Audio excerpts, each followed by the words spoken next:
You're certainly familiar with this situation. Your team is facing a situation that brings a higher than usual level of stress, and you notice a decrease in the quality of your software delivery. This can be reflected in the introduction of bugs in the latest deliveries, in a longer than usual cycle time, or even be perceived in the interaction between team members. Several factors can affect team morale and cause stress.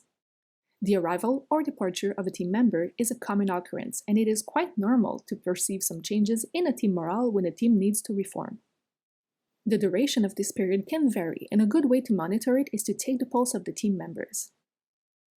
Whether it is verbally in group or individual meetings, or in the form of a survey, inviting your team to share their impressions opens communication and creates a climate of trust. Sometimes anonymous surveys should be prioritized in order to obtain an objective view of the team's feelings. With that said, taking action after receiving this data is key to success. Having a centralized platform to compile data and compare it over time makes your job easier and allows you to quickly identify what needs to be addressed with the team. This stress can also be caused by increased pressure, either by customers due to an increase in demand and the feeling of rush at the end of the iteration, or by the pressure of having to deal with the technical debt. As for the quality of delivery itself, various data such as the type of items delivered, the time spent at various stages of the process, and the level of collaboration of the team are excellent indicators of quality. Correlating certain metrics can highlight blockages that needs to be addressed with the team, which can help increase the sense of inclusion and reduce stress. Reports from recent releases show a higher ratio of bugs, fewer comments, and longer turnaround time for the code reviews. What can we do to prevent this? We will find the solution as a team. Maybe it is due to a lack of knowledge or too much workload, which could potentially be improved by collaboration and knowledge sharing between team members.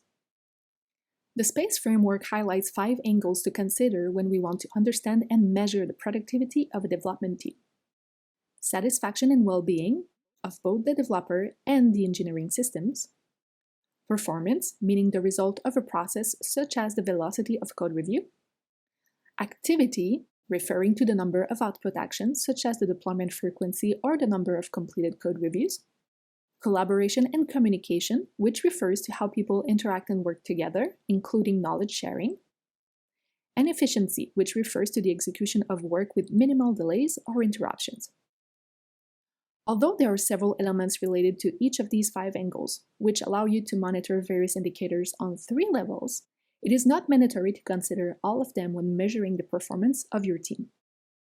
Selecting certain elements, such as team morale, process satisfaction, number of interaction and code reviews, and other elements mentioned previously, is an excellent starting point for improving your processes.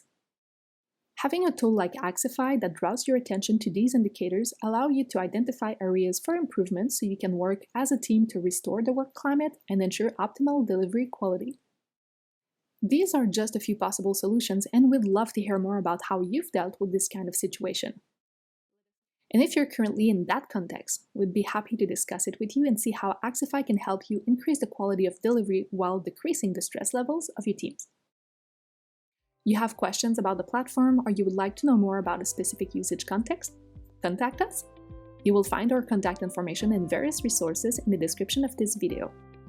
Stay tuned! Your question could become the subject of a future Axify video.